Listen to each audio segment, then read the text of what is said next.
কলকাতা টিভিতে এক্সক্লুসিভ দিলীপ ঘোষ। বর্ধমান মেনে নিয়েছে দিলীপ ঘোষকে। মমতা কপ্টারে ঘুরছেন, ভোটের প্রচারে আমি হেঁটে ঘুরলাম, অচেনা জায়গাকে চেনা করাই আমার কাজ। শুভেন্দু যা বলেছেন খারাপ কিছু বলেননি। শুভেন্দুর কুকথা প্রসঙ্গে এমনটাই দিলীপ ঘোষ বললেন। কলকাতা টিভির মুখোমুখি কি বলেছেন তিনি শোনাবো।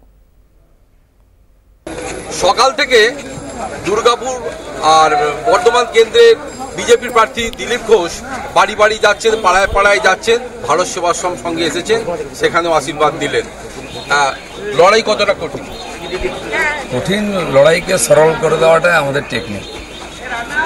যারা মনে করছিল কঠিন লড়াই হলোটা কোথায়, প্রথম থেকে তো বর্ধমান স্বীকার করেছে দিলীপ ঘোষকে।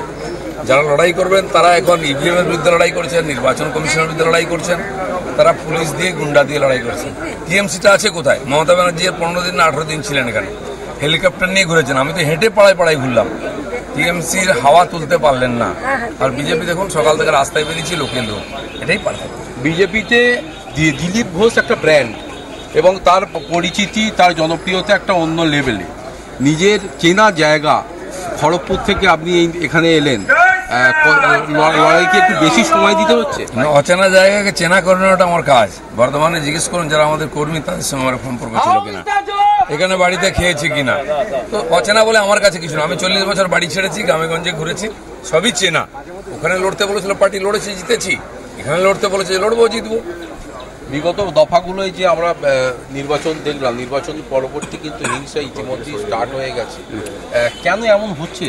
নির্বাচন হলো কথা নয়, পশ্চিমবাংলায় সারা বছর রাজনীতিক হিংসা হয়। গত 8-9 বছরে প্রায় 250 কর্মীকে হত্যা করা হয়েছে। সবসঙ্গে নির্বাচন থাকে নাকি? এই হিংসাকে বন্ধ করবে বিজেপি, আর হিংসার ভিতর দিয়ে এগিয়ে গিয়ে আমরা হিংসাকে ঠান্ডা করব, সেই সংকল্প নিয়ে লড়াই করছি। ত্রিপুরায় আর হিংসা হচ্ছে কি? ওখানে কমিউনিস্টের হিংসা ঠান্ডা হয়ে গেছে, এখানেও হয়ে যাবে, চিন্তা করবেন না। বিগত দিনে আলুওয়ালিয়া প্রায় 2400 ভোটে জিতেছিলেন। আপনার কি ভোটের মার্জিন তার থেকে বৃদ্ধি পাবে বলে মনে করছেন? আমরা ওটা লাখের উপরে নিয়ে যাবো, ঠিক করেছি।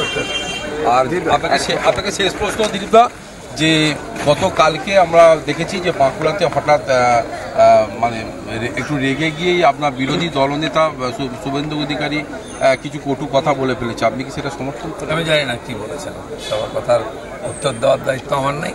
আর যদি এরকম বদমাইশদের বিরুদ্ধে বলেন, খুব একটা খারাপ কিছু বলেন।